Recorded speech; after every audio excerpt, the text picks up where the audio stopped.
Published 1831 EDT, the 6th of October 2017. Updated 1831 EDT, the 6th of October 2017. With their vast mountains and swirling mists, sprawling heather and long, heady summer evenings, it's no wonder our present queen believes the Scottish Highlands are the place for hibernating and truly being herself. It's the most beautiful place on earth. I think Granny is the most happy there, Princess Eugenie has said of Balmoral, the Queen's Scottish retreat in Royal Deeside, where she and Prince Philip spend 2 months every year. You just have room to breathe and run. But it was Queen Victoria and her husband Prince Albert who began this romantic tradition after first visiting the Highlands in 1842 and becoming so captivated they moved into Balmoral in 1848, a property they hadn't even seen. Thankfully it didn't disappoint. Victoria, Jenna Coleman and Albert Tom Hughes on a visit to France, as recalled in the Monarch's diary. A paradise in the Highlands is how Queen Victoria described it in her diary on her arrival. All seemed to breathe freedom and peace, and to make one forget the world and its sad turmoils, and no wonder, she was escaping from a very troubled England, as we're seeing in the second series of the ITV drama Victoria. Not only had the shockwaves of the potato famine in Ireland reached the Queen, played by Jenna Coleman, as she battled with political unrest at home, but in tomorrow's episode we also see how 2 attempts to assassinate the Queen led to such increased security at Buckingham Palace she began to feel trapped in a gilded cage. One of the strange things about writing Victoria is that the real-life events are always harder to believe than anything you could imagine. Today we expect our rulers to be surrounded by a security detail, but access to Victoria was remarkably easy by today's standards. During her reign there were 7 attempts on her life. The Queen enjoying newfound freedom in Scotland, a place she had always dreamt of visiting. On that occasion, on the 29th of May 1842, Albert spotted a man leveling a gun at the Queen while the royal couple were on a short carriage ride from the palace to the Chapel Royal at St. James Palace. He didn't fire, but they both decided to draw out this potential assassin the next day by taking the same route, and indeed, this time he did draw his flintlock and attempt to shoot her. The would-be assassin, 20-year-old John Francis, was apprehended by a police constable and eventually transported to Australia for his crime. Victoria had always dreamed of visiting Scotland because she spent her childhood reading Sir Walter Scott novels and all those improbable stories of chivalry, about Rob Roy and Bonnie Prince Charlie, so it seemed to her an incredibly enchanting place. She'd also had her second baby and was suffering from postnatal depression. Victoria and Albert had a set daily routine. She preferred to breakfast privately in her rooms at Buckingham Palace, but felt guilty about this, so most mornings she ate with close family at 9 a.m.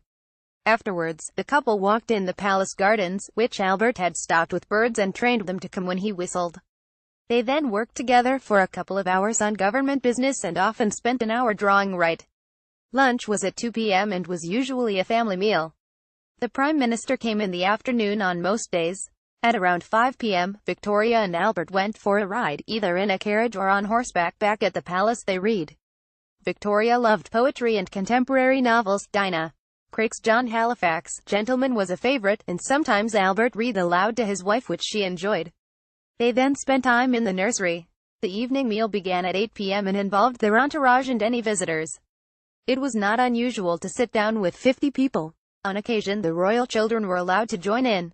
Princess Victoria, in particular, was a precocious child and enjoyed adult company. After dinner they might go to the opera or theater, or stay in and play music together. Both adored the music of Felix Mendelssohn. Now and again, there would be a large society event, like a ball. Victoria loved to dance, and Buckingham Palace was a lively place. It was extremely rare for the couple to spend even a single night apart. Devoted to each other, the vast majority of their time was spent together. Albert, played by Tom Hughes, understood that entertainment was vital to keeping his young wife happy and dedicated himself to organizing holidays to get her out of London. So they decided to go to Scotland, and we filmed at Blair Castle, the home of the Duke of Atholl, played in our show by legendary Scottish actor Denis Lawson, where the real Victoria and Albert actually stayed. Usually, many of the extras on the set of Victoria are regulars, hired from local agencies. When it came to filming at Blair Castle, we were delighted as we were able to use the real Atholl Highlanders. These are a private Scottish ceremonial infantry regiment in the employ of the current Duke of Atholl, and we used them, as they were originally, as bodyguards to the Queen during her stay. They look incredible in their kilts and tartans and add a fantastic authenticity to the episode. Blair Castle also offers the most stunning backdrops, including an entire wall of stag's antlers like something out of the TV series Game of Thrones. We didn't have to do much set dressing there. As soon as Victoria and Albert arrived, Scotland became a magical place for them, where they found freedom from the etiquette and restraints of court. For the series, the starting point is always Victoria's diaries, not so much as a factual record but to get that unmistakable tone of voice, observant, emphatic, passionate. You can actually see her state of mind. Tomorrow night's episode is based on a story found in her diary about Albert and Victoria getting lost in the Highlands after becoming detached from their party during a ride. They take refuge in a crofter's cottage and it's a lovely romantic episode, a chance for them to be man and wife, a normal couple. There must be something in the air in Scotland as William and Kate spend some of their most precious times at Balmoral in a cottage called Tamnagar during their breaks from St Andrews University, and Prince Charles turns to Balmoral for his most private getaways. He chose to honeymoon at the castle when he married Princess Diana, and again when he wed the Duchess of Cornwall. In this way, Scotland played an important part for Victoria and Albert too, as it enabled them to recapture their romance, and this was a vital part of their relationship. As we know, they fought fiercely, with stand-up rows that raged all over the palace, then they made up with equal passion. This was a pair who couldn't keep their hands off each other, as their 9 children in 17 years testifies.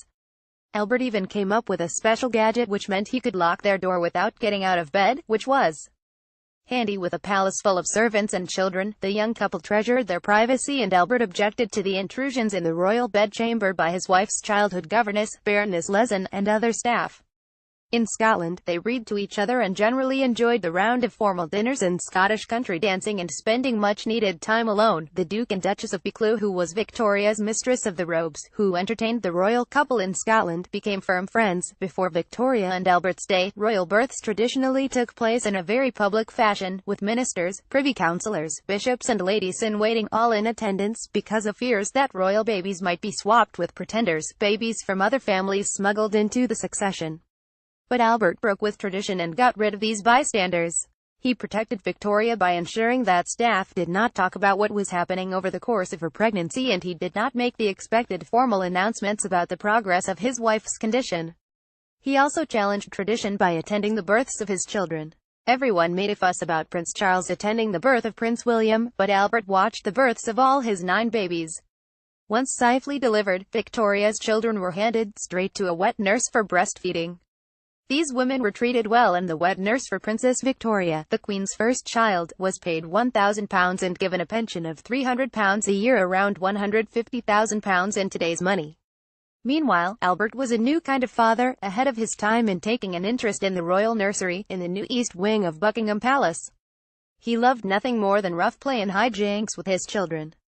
In the series, Charlotte, the Duchess, is portrayed by actress Dame Diana Rigg as a much older, curmudgeonly character. However, Victoria and the real Charlotte were contemporaries, and there is no suggestion that the Duchess was anything other than light-hearted and supportive in her relationship with the Queen. Diana agrees.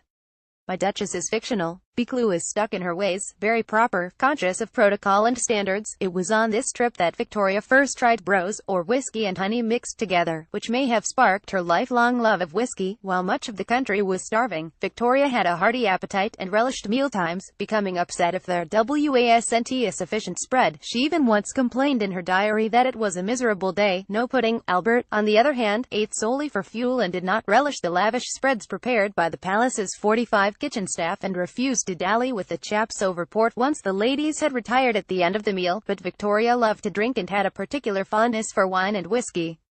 In her childhood, Victoria's food had been rationed and the young queen cut a slim figure, but when she took over her own household that swiftly changed and she steadily put on weight. She also ate very quickly, cramming food into her mouth.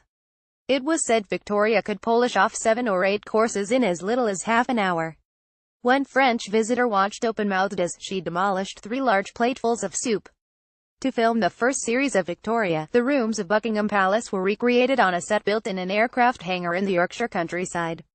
We built the whole set in 9 weeks, says production designer Michael Howells. We had all the carpets printed, based on the real carpets at the palace. We had all the chandeliers made in the Czech Republic, all the furniture made in Malaysia.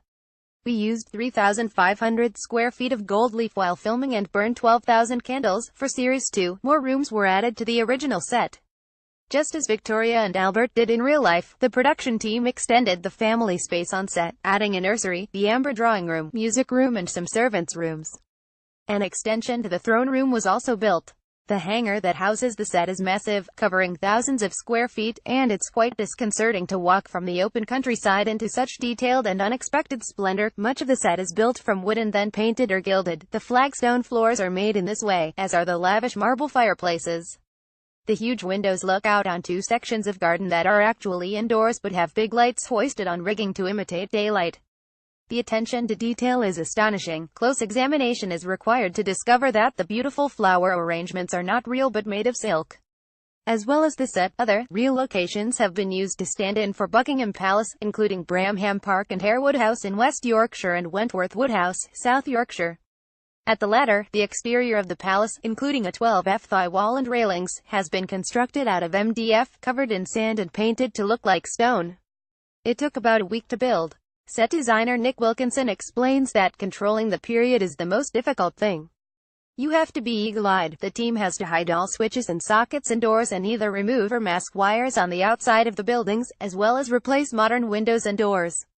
And they carefully take pictures of all the work they have done to ensure continuity. While production designer Michael Howell's team makes sure that every prop on set looks perfect, nothing requires more attention to detail than the food for Victoria's special occasions, and one thing's for sure, not everything is as it seems.